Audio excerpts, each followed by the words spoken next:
Hello, my name is Henrik Forez and I am the project lead and lead designer of Crusader Kings II. And for today's dive diary, I was going to talk about the warfare system in the game.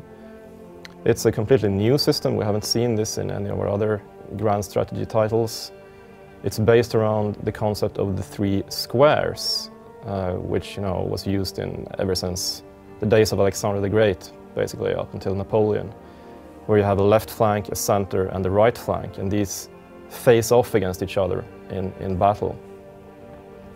Now what happens during a combat is that the flanks fight individually against each other, and they fight in three phases. It begins with a skirmish phase, and then the archers fire off at each other, people die, but then they move closer and engage in melee combat.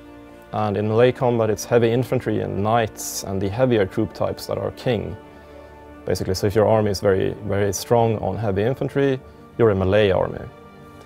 After melee, when one of the flanks break, we enter the pursue phase, where you try to pursue the enemy and mow them down, essentially.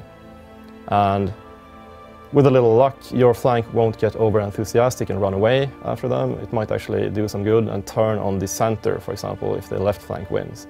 So then you have your left flank and your center fighting the enemy's center, which is very powerful, of course.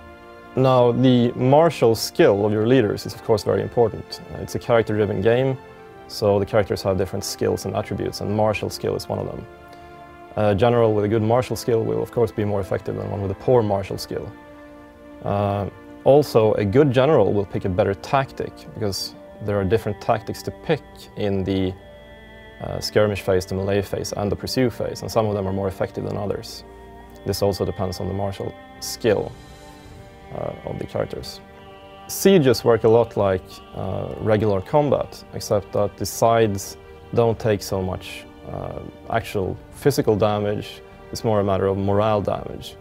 Also, during a siege, various events can pop up, like the defenders sally forth, or the attackers assault, or bandits are raiding your supply train and stuff like that. There can also be treachery, you bribe someone to open the gates to let you in.